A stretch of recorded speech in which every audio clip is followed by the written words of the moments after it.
for us, 20-year-old, 25-year-old, 30-year-old vines are old.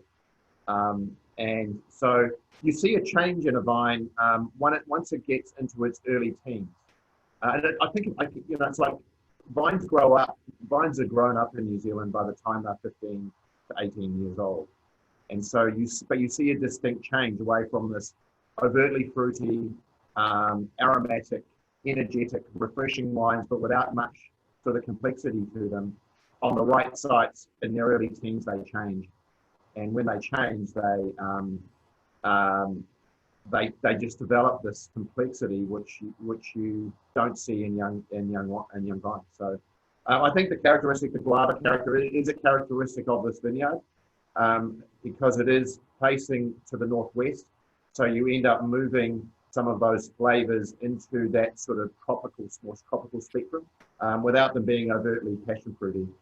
I think the reason for the density of the wine and the richness of the wine is, one, these soils are clay soils, not bouldery, stony soils, so that gives you a bit more density. The second thing is yields. Marlborough Sauvignon Blanc on most of the commercial wines crops are crazy heavy. These vines crop at about 1/3 to 50% of what a normal vineyard would crop at.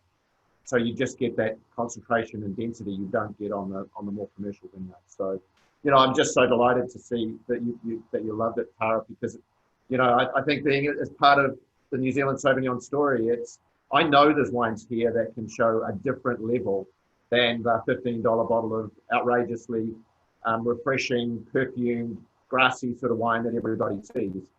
And the cool thing is, this is the first time we found a spot that we think we could do it. Do we think there are other spots? Absolutely. And then, of course, you get the biodynamic thing coming in. And this wine has a definite salinity to it, to me. There's a refreshing saline character to it. And I don't know whether it's just my mind playing tricks on me, but I see it in all of the pyramid wines that have been grown on the property and certainly this property, which is also biodynamic. So, where that comes from, who knows? But it's there and I love it. And we just got to make sure that we allow it to shine.